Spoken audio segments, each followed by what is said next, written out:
Hey, what's up, everyone? What's up? What's up? What's up? We're here with another live. And you know how we do. We're here to help you learn tech, learn cloud, land a job, and make money. And I got a special guest here that we're just here to give you some extreme value that you can be successful on your own terms and possibly get out of this little rat race you are in with applying to jobs and just trying to figure out the market. So, welcome to Crush the Competition and Land Your Next Tech Job. And the reason we did this is because we've been seeing a little change in the market, right? Hmm. Something's going on that a lot of people are not talking about, and that is it's switching to a real employer's market.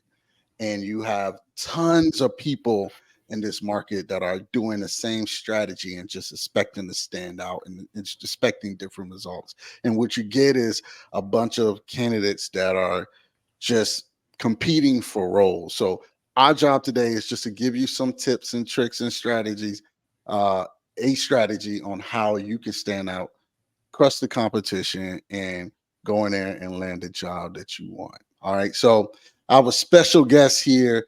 This gentleman I've been following for a while, and he's been commenting on some of my content, which is, I love it. Thank you so much, brother. And I had to do a live with him because, um, the things he teaches is so amazing. And I reached out to him. I said, Adam, look, we got to do something for the people. He was like, sure, let's go ahead and do it. So I want y'all to put the ABs in the chat. If you can see and hear as well, put the ABs in the chat for my brother, Adam Broda. How are you, man? I'm doing great. Happy to be here. Been a long time coming.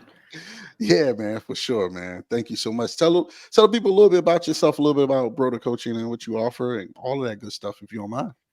Yeah, absolutely. So I'm fairly I'm fairly boring when it comes to like my background. I'd say I've got a fairly linear background. I came out of school as a mechanical engineer. I worked for Boeing for about 8 years. Did a lot of different jobs there, mostly in like tool and equipment, and then kind of moved my way into automated systems. Got a master's degree in systems engineering, and then finished my career at Boeing as like a, it's hard to even describe what the job I was doing. I was an acting director of a startup inside of Boeing that was doing Okay. 3D printing.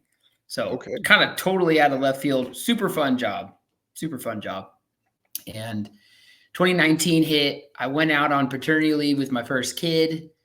And if you remember anything around about the end of 2019, that's when COVID had started and the world kind of lit its hair on fire. And then the Absolutely. writing was on the wall like, hey, aerospace might not be the greatest spot to work when no one is traveling and the world gets locked down. So made a pivot into tech, got a job at Amazon. That's actually where I still work now.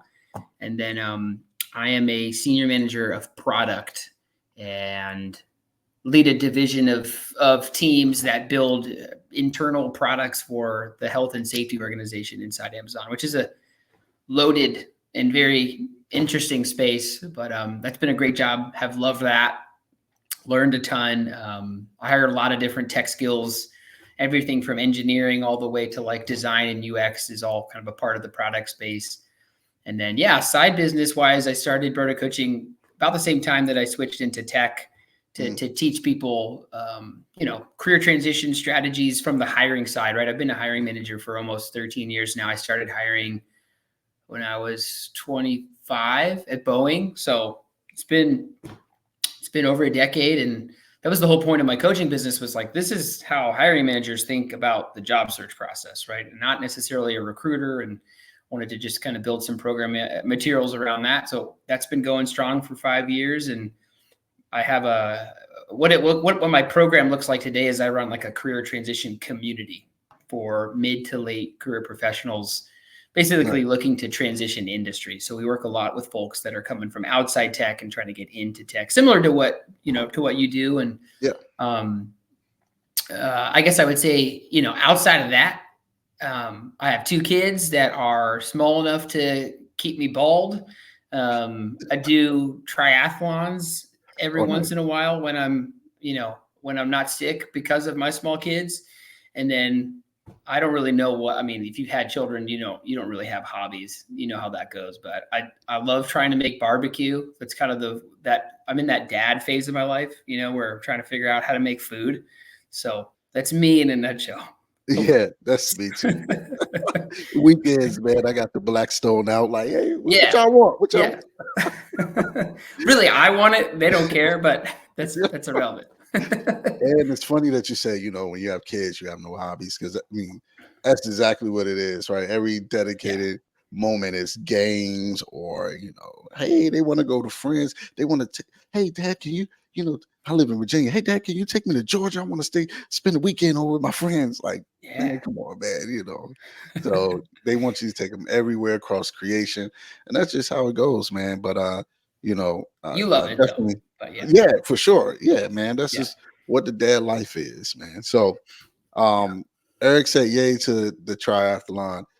Hey, I'm gonna give you big props on that, bro, because I would say it's triathlon with the intention of just trying to be a little bit healthier. I'm not competitive triathlon, so before you give me but too you're many doing it props, though. So, I'm out there, but I'm not successful. But it's okay. so with the triathlon, is that biking 100? Is Oh, it? it kind of depends on the distance that you do. I'm the training cycle I'm in right now is training for my first half Ironman. So that'll be a 1.2 mile swim, a 56-mile bike ride, and a 13-mile run. And that is a crazy distance for me to even say out loud, but that's kind of like the milestone I set for myself years ago. So we're close. Hey, man, you in shape. That's all I'm gonna say. Because 100 yards just swimming. I'm I'm already. So you talking about 1.2 miles? Come on, man.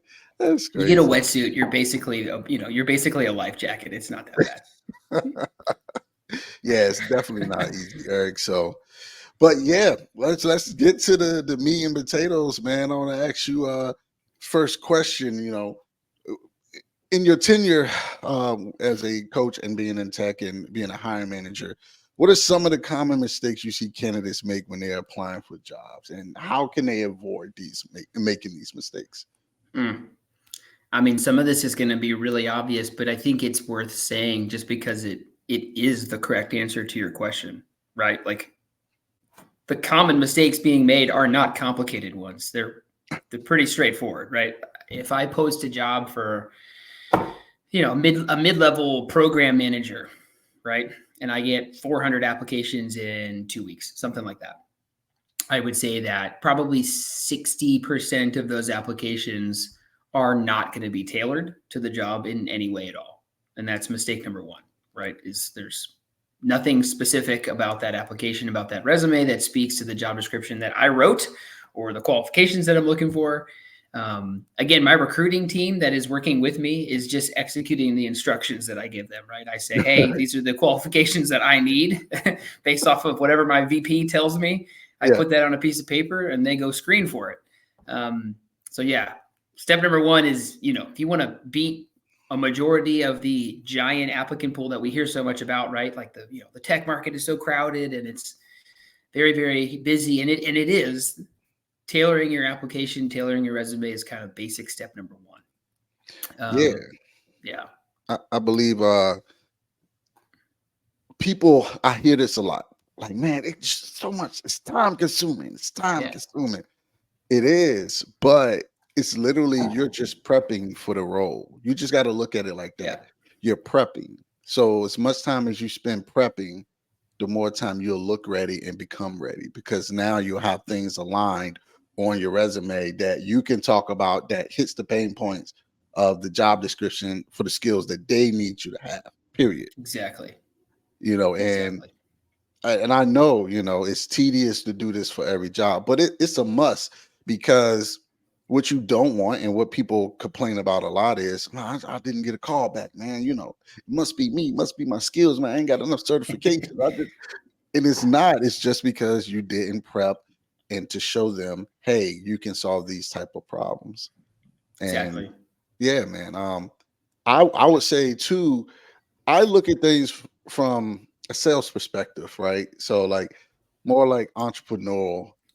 And I have a strategy I call the REM method: recruiter, engineering, and manager. So if Hmm. you apply to a role, not only should you not blindly apply, meaning just like he said, don't tailor your resume and just apply to 10 different jobs. You should tailor your resume, and when you apply to these roles, you should reach out to 3 to 5 individuals who work at that company. So they Yeah. could be a recruiter, they could be engineering or manager.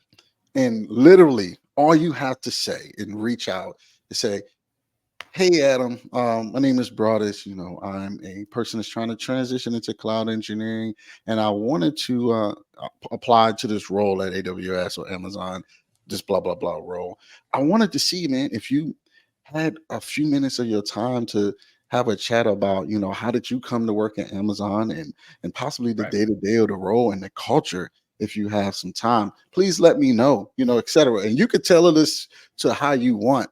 But think about it from a number standpoint, where if you're reaching out to 3 to 5 individuals per job that you're applying to, if you're applying to 10 jobs that week or even 10 jobs that day, that's 30 to 50 conversations you're having with individuals that work within the company that you want to work at. So, from a numbers perspective, somebody's going to respond to you and possibly give you that meeting. And then it's up to you when you're there to just build the relationship and ask for the referral, because those things go a long way. Now, Adam, do you prefer if someone, and I don't know if this is you look at these things, but do you prefer someone to apply over LinkedIn or apply directly to the site, or does it make a difference for you all any? Yeah, that's a really good question, actually. I would say that 90% of the time, it's not going to matter to a person like me in the hiring role, right? Kind of back to that situation. If I have my team post a mid-level PM job, generally the process is going to, be that role will be open for a couple weeks. Our team will close the rec, and then we'll start the process of essentially screening the initial wave. And generally speaking, it's going to be something like 15 to 20% of the folks that we screen that would be pushed to me. So if 100 people apply, right, I might see 15 of those resumes. If 200 people apply, I might see 30. And that's actually a pretty common situation. So regardless of where the applications come from, they get into the ATS, and I don't really look at anything until the recruiting team has done that first pass and said, hey, Adam, there were 200 people. We picked the top 30. Gotcha. You look at these resumes in a giant stack of digital PDFs, and then you pick 10, right? Based off of what you see. Everybody that we're handing you meets qualifications, right? So you pick 10, we push those people to phone screen, and now the pipeline starts to churn. So generally speaking, it's irrelevant to me where they come from.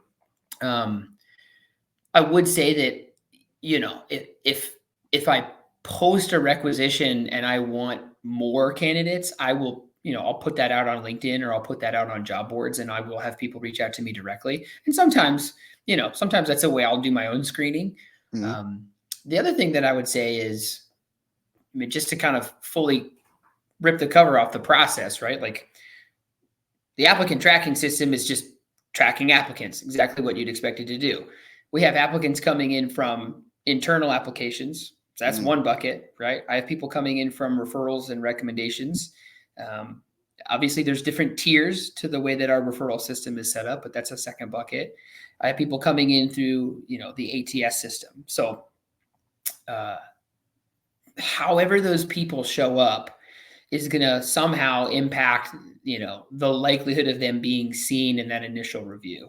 If, to kind of give you like maybe an extreme example, this happens. So like, actually, yes, last week, I have like a tracking system for some of the companies that we pay attention to in our community, right? And like Airbnb posted like a generic senior program role. I think it was like Wednesday or Thursday of last week. And we looked at the number of applicants that had been submitted inside of a 24-hour period for that job. It was 536, right? Fully remote role. mid-level PM role, not a lot of qualifications, which is exactly what you'd expect. So 536 people applied to that. And I can tell you that most ATS systems are going to be set up to bucketize candidates so that the recruiting team does not have to legally look at 536 people, right? Like, again, imagine Google does the same thing and they get 1,000 applicants. The expectation for a recruiting team to go through 1,000 applicants Right. and make a rejection or accept decision is kind of ridiculous. So what a lot of modern ATS systems do is they will have, because EEO policy kind of mandates the way that things happen inside of a review process. But essentially what they'll do is they'll create a bucket and they'll say, hey, like the first 150 candidates are going to go into bucket 1. And then you can kind of imagine this like curtain being drawn, right? And then there's bucket 2 and a curtain, and bucket 3 and a curtain. And if the recruiting team doesn't find enough qualified leads in that first bucket, they'll pull that curtain back and they'll go to the next bucket, right? And the next and the next and the next. If they find everybody in that 150 that they need, they don't go to the second bucket or the third bucket. So in some cases, like I might see 20 to 30% of the candidates that actually applied. A lot of, kind of back to your initial question to me, like what's another like really common mistake that people make when they're job searching? It's not applying early, right? Especially if you're going after hyper competitive tech companies.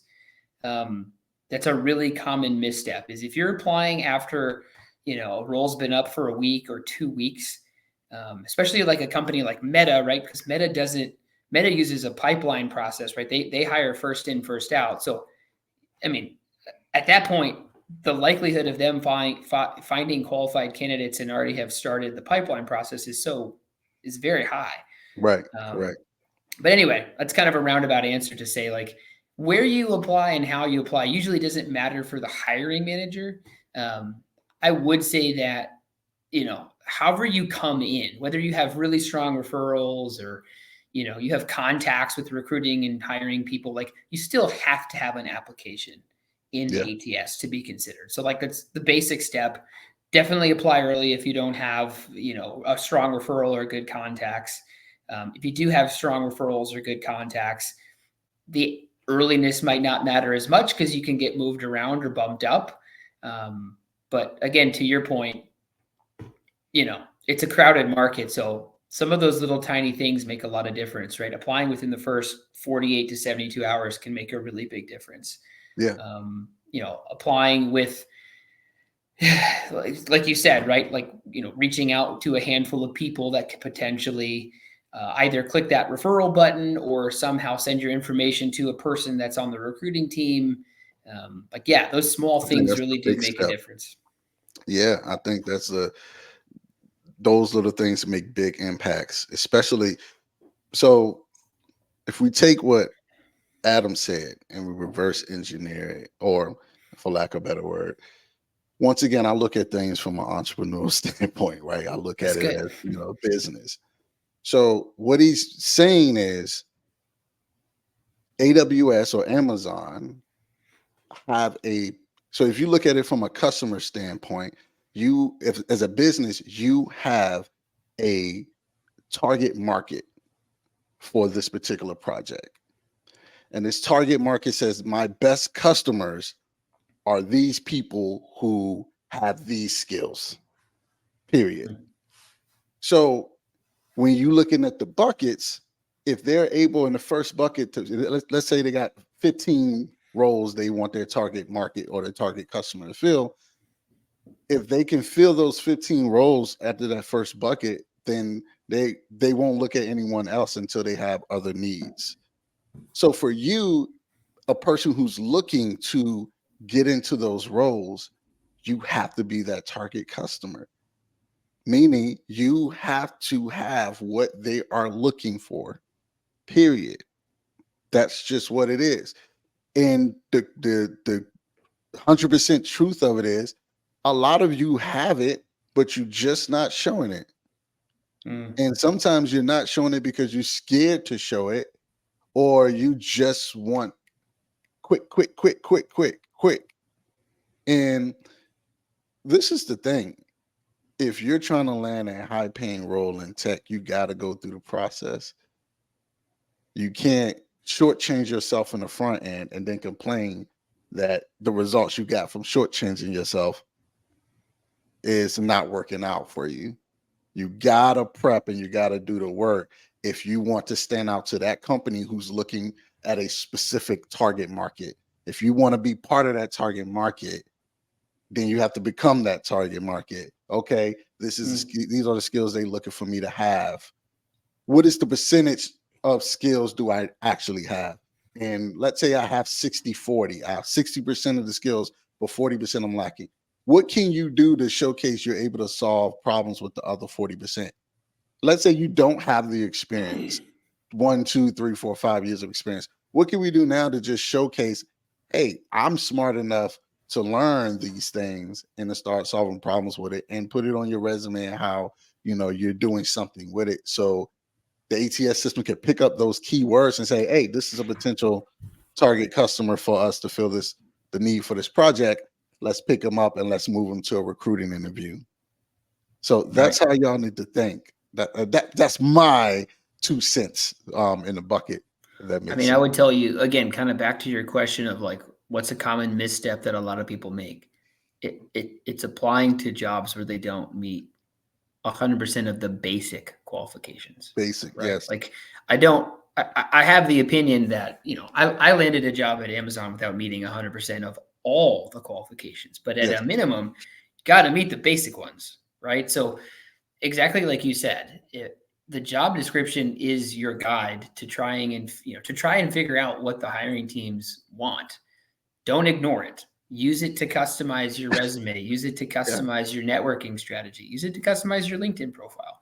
I would say that to the point that you made earlier, right? Like, yeah, that does take a lot of time, but that's why it makes more sense to niche down on a target market, right? As opposed to saying, hey, I'm going to let my LinkedIn inbox be the decision maker for where I spend my application time this week. And you end up applying to 100 companies and every single application takes you 30 minutes to tailor a resume and an application. That's a lot of time for a bunch of cold applications. I would say, don't do that, right? Narrow down, pick 3 to 5 companies, pick 1 to 2 job roles, right? Have everything about your brand be selling results and accomplishments and experiences to that target, as opposed to 100 companies with totally different, widely varying interests.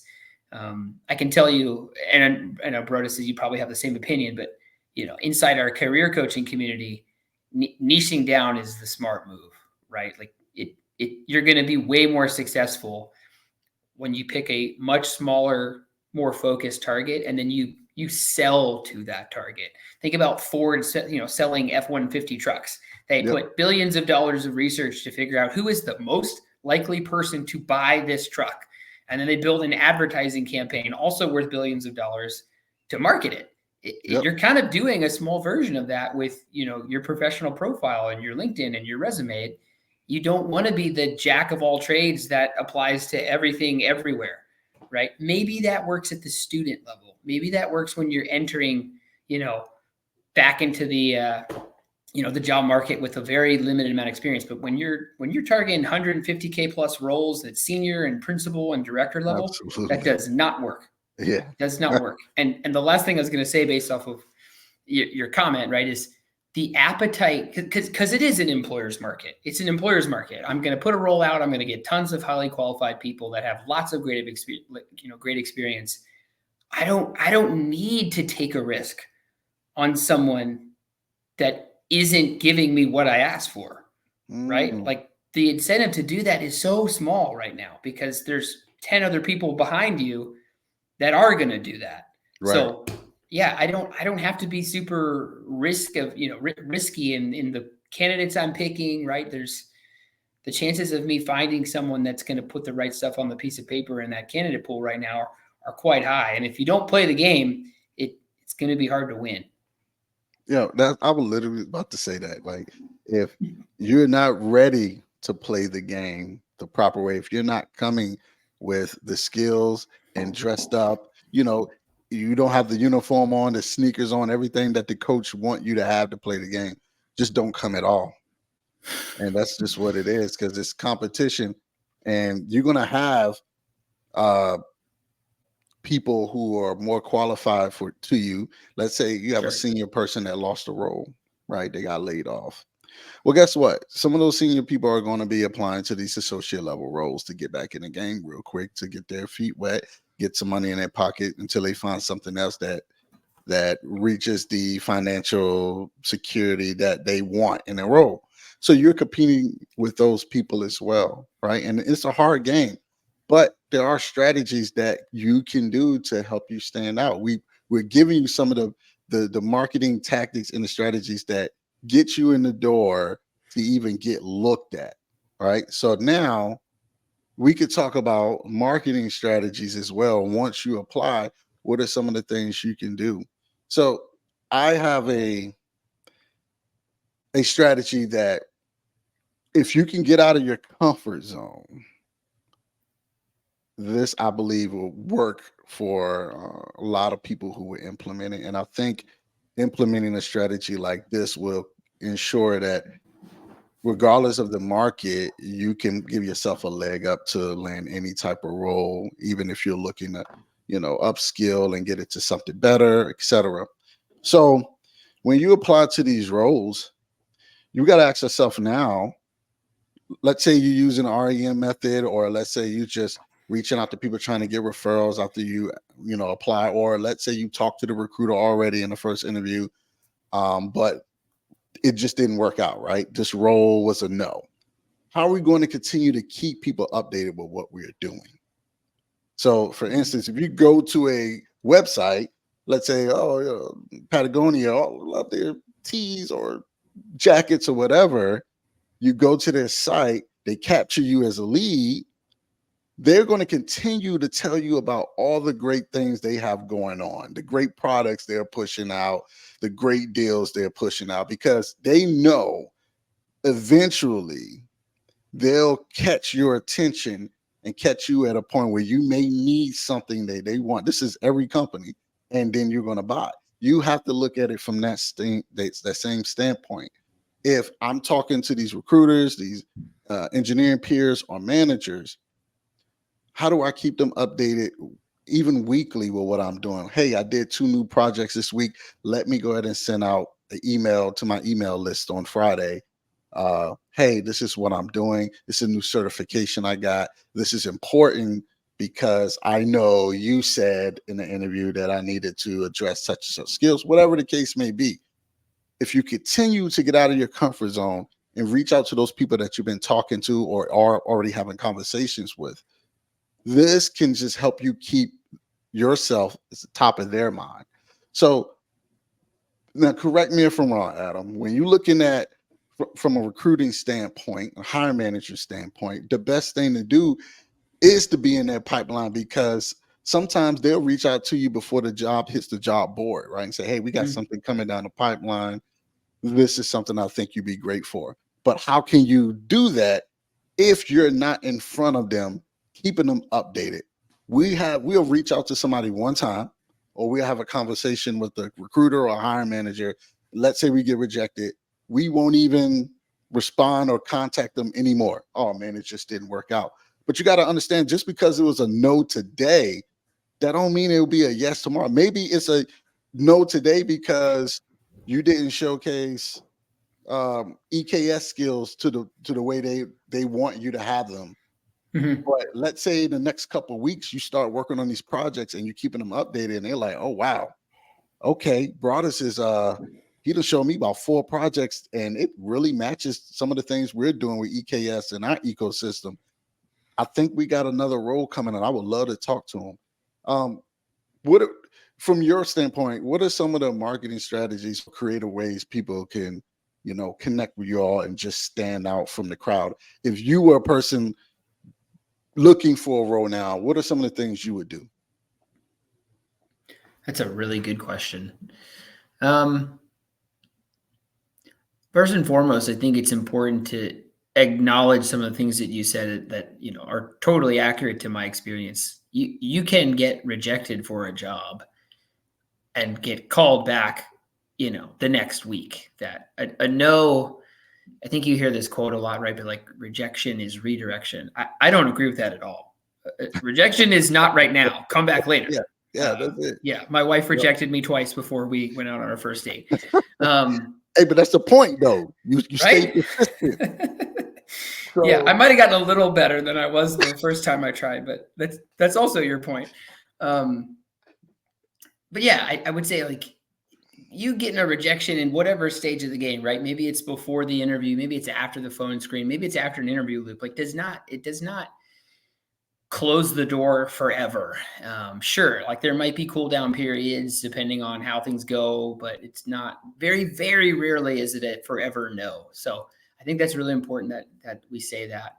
If at any point in the process you get contact information for recruiting team members, right? Or you get hiring manager information, or again, let's say you go through an interview loop and you get the names of the people that you interviewed with, and then you decide to follow up with them on LinkedIn and make connections. Like, keep those people warm. One of the things that we do in our community is we have like a networking spreads, like dashboard for tracking and managing conversations. And because we're really big believers, and I'm sure you are too, like, networking is the name of the game. It's very rarely are we cold applying and landing jobs. That happens, maybe 1 out of every 20 times. A lot of our successes come from networking. So yeah, Yep. keeping leads hot or conversations warm is a really important thing. And I loved what you said, obviously don't pester people, because that's also a way to close the door pretty quick. But, have a reminder on your calendar every, month and a half, right? Just send an update note to that recruiter on like, hey, I just completed this new certification, and it reminded me to reach back out and remind you I'm looking for this position, or, hey, I just completed this project work, or thought I'd share. I mean, simple, clear and concise messages to just remind them that you're interested. That's a lot of what recruiters care about, right? Like, yes, the project work is good, but you have to remember that recruiters in many cases are carrying out instructions. So without a set of qualifications, the information about the work you've done is useful, but it's only so useful. What they still want to know is like, do you want to work here? Right? Is this still a company you're heavily interested in? And I can't tell you the number of times from the hiring side where, we've posted a role and the recruiting teams will come together before before we've screened candidates or anything, and said like, hey, there's like these 4 or 5 people, that have gone through some percentage of the interview process for these other positions. Like, do you want to look at them first? And I look at them. So yeah, it's definitely a great call out. And I'd say in terms of my advice, I kind of have 2 thoughts. Is number one, the most important thing, in my opinion, is to simply keep the conversation going and continue to remind them that you're interested, right? So use a system for that. Don't just, gosh, I hope I remember to message this person in 3 months. That doesn't work. Create a system, put notices in calendars, send yourself reminders, set up notifications. But if it's a really important contact at a really important company, that stuff will pay off. The second thing I would say is, depending on who the contact is or the kind of role that they're in, again, maybe it's a career advocate that's not in a hiring position. It's just a friend, that's willing to refer you.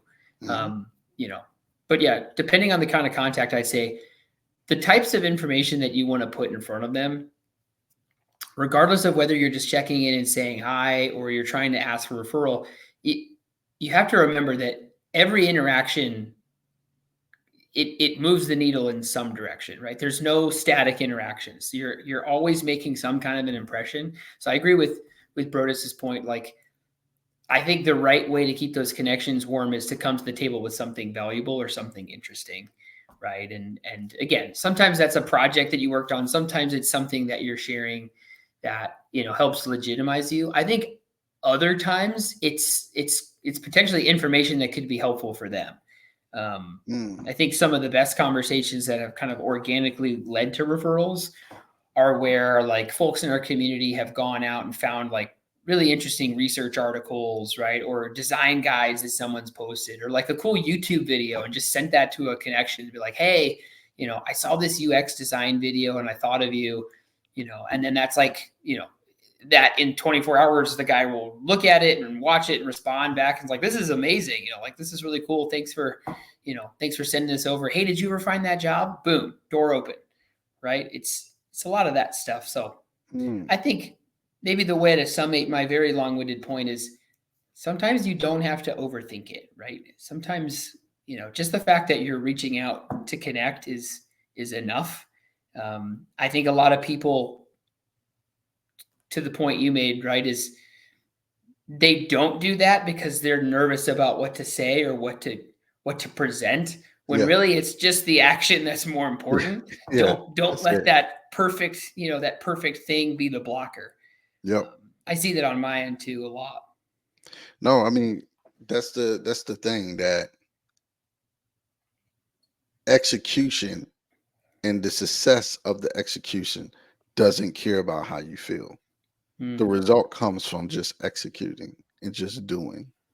And when you said two things you stated were, people getting contacts, networking is huge. So the question that I ask everyone that is listening, and we've done this, all have done this. If you go to an event, right, and you meet someone and you get their contact, why are you getting their contact if you're not going to use it? You know what I'm saying? Like, if you're not going to reach out to them, what's the whole point of going up and introducing yourself? You might as well just say, hey, and just keep it moving, right? So the whole point is to utilize them as a connection and build a relationship that can possibly be fruitful for you.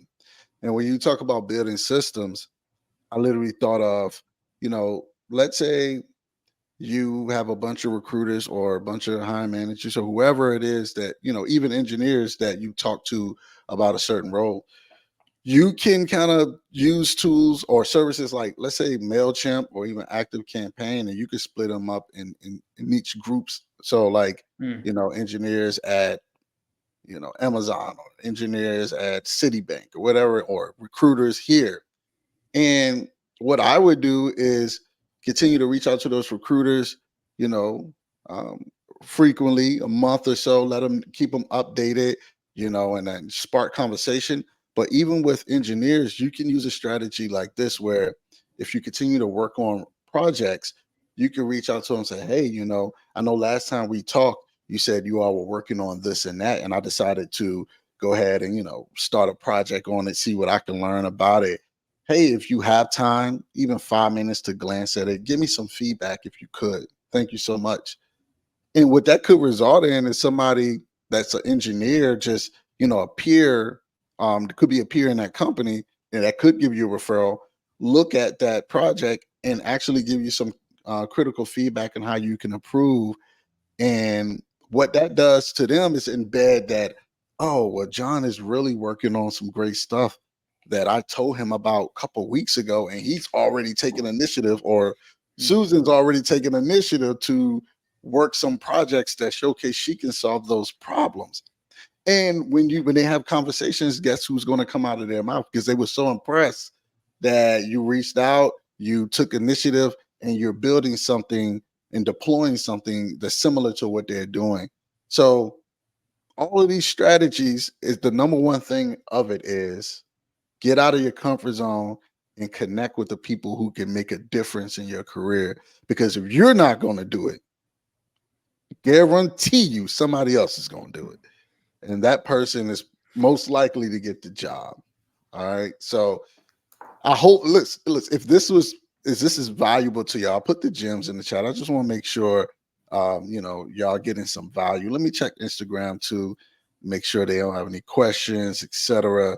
So one thing I want to talk, last thing I want to talk about, Adam, is really what are you really looking for in candidates that, like, when they come to you and you said you get that 30%, what attributes are you really looking for, if any, that helps outshine the competition and be like, I want to talk to that person because I've seen these type of attributes on their resume or their profile?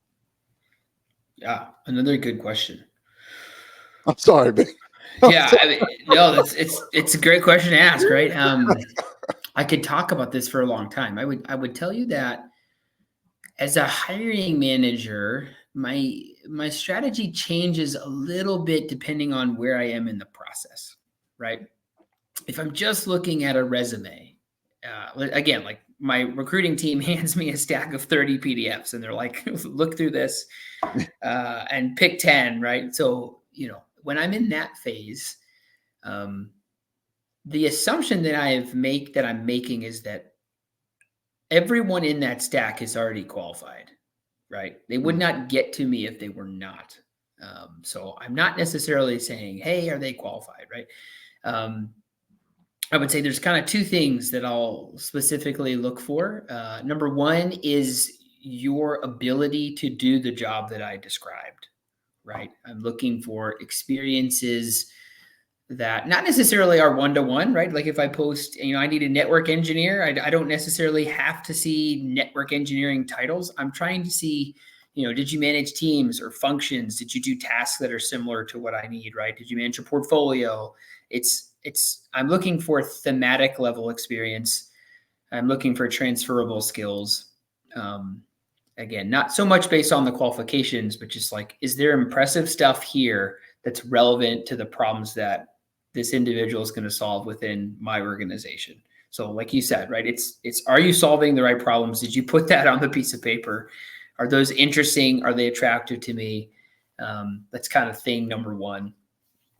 I think it's very difficult to get soft skills out of a resume, in mm, my opinion. Like resumes for the most part, 60, 70, 80+% of what I'm checking the box on are going to be hard skills. So, you know, languages and skill sets, experiences, results, accomplishments. It's really those things. If you've written a resume that describes your job, uh, it's going to be hard for me to believe in that resume, right? I need to see what you accomplished.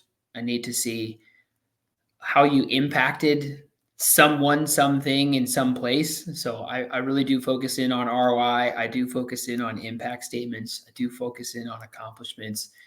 But again, like I'm not so much focused on trying to understand if you have great communication skills on a resume. I'm not trying to understand if you are good at conflict resolution on a resume. And I wouldn't give someone the encouragement to try and articulate that on a 1 page or 2 page document. That's really what a lot of the interview is going to be about. yeah. So the one other thing that I do generally do as a best practice on the resume phase is I will have my recruiting team pull LinkedIn referrals off of your profile if it's available, right? It's not like not everyone Like has a LinkedIn recommendations and profile. stuff. Exactly. Yeah, Because yeah, that's the one section that you can't create yourself. You have to have someone else write that. yeah. And I think that's a good way to kind of gut check a lot of what I'm seeing. Again, not everyone has a fully decked out LinkedIn profile. And of course, I go in with that assumption. So I'm not overly indexing on that. But it does help separate to see somebody with 4+ recommendations from different levels, peer level, manager level, leadership level. Those small things can help sell me a little bit on some of the soft skills or your ability to get visibility or build relationships, because of course that's also really important to me too, right? Is this person going to be someone that can be easy to work with or get along with my employees or work with Mm, me? yeah. And if I can see some of those themes in LinkedIn recommendations or the referrals section, right, that can also help. um, I can dive way into what I'm looking for on phone screens and interview calls, but that probably is way too long for the amount of time you wanted on that question. No, I appreciate these insights, man. So, really, I think the key things that you all should take out of this is impact statements, um, RIs, and what else? What was the third one you said on the resume? Impact statements, RIs, and I would trying say to key, figure key key skills, right? key So skills. like Yep, if yep. I'm looking for a specific software platform or language or project management application, and you can give me an example where you actually use that, like that's bonus points, right? Like that's helpful. Yeah. So take notes from that. All right. And I think one of the Great things you can do if you don't have an optimized LinkedIn profile. One of the things, me personally, I think that you can showcase is you doing the job on your profile. Even if you're in a program, you showing that you can do the job on your profile. So, like right now, some of you are training to be a cloud engineer, but if you go to your profile, it still says CDL truck driver for such and such, right? That doesn't tell me what you're doing in cloud engineering, what you've accomplished. It doesn't show me where you're going. It just shows me who you are right now. So if a person goes and look at your profile, it's just like your resume. It shows nothing that you can solve the problem, any impacts you made in the organization, or even just on your own, as far as the key things or key skills I need you to solve problems with in my organization. So LinkedIn is a very critical. And another thing is, this is what we tell people in Lewitt, Level Up in Tech as well. Recommend your folks, recommend your peers. You work with them on projects, or you work with them in the groups. Recommend each other, because these things can go a long way as well. Because once again, Adam said, I want to see, are you able to work well in the team? Are you able to, can you be somebody I like to work with, etc. So the more recommendations you have, and you can even get your managers that's in your current role now to recommend you, and just showcase your ability to, be a great, impactful employee. These things go a long way as well.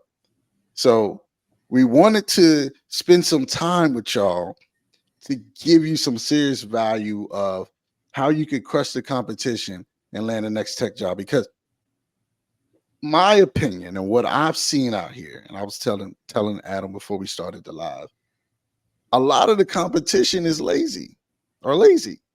They're not going to take the extra steps to shine and reach out and build the relationship and prep on their resume to showcase those skills that they need to showcase to land a job. They're just going to apply, and then they don't get a call back, and they're going to be frustrated. And eventually, some of them are just going to just quit applying, because they're not doing the right things they need to gain the attention in the competitive market. These strategies that we've given you, just implemented them now, right now, for the rest of this week, can give you better results than this whole entire year of you not implementing anything. It's just click, click, click, click. Hey man, I applied to 20 jobs today. Everything from systems engineer to data engineer. You probably don't get a call back for a lot of them, or even any, because you're not focused on certain types of roles that your skill set can align with. So, man, you giving me some great insights. You giving everybody some great insights, man. I know it's late, and everybody just still excited, but I really appreciate you just coming on, man, and just dropping the gems. If y'all want to get in touch with Adam, you can find him, Adam Broda, on LinkedIn. You got Instagram, Adam? I don't know. Yeah. Maybe. LinkedIn would definitely be the place. Yeah. So you can you can catch Adam on LinkedIn. Reach out to him for any helpful tips. Reach out to me for any helpful tips. But you know, make sure you take notes. This is going to be up on YouTube. Rewatch it. Take notes. Apply. It doesn't work if you don't execute and you don't apply any of these things. You can watch this all day and you can be hype all day, but it won't work if you don't implement. So please do so. The difference in the distance between where you are right now and where you want to be are your daily activities.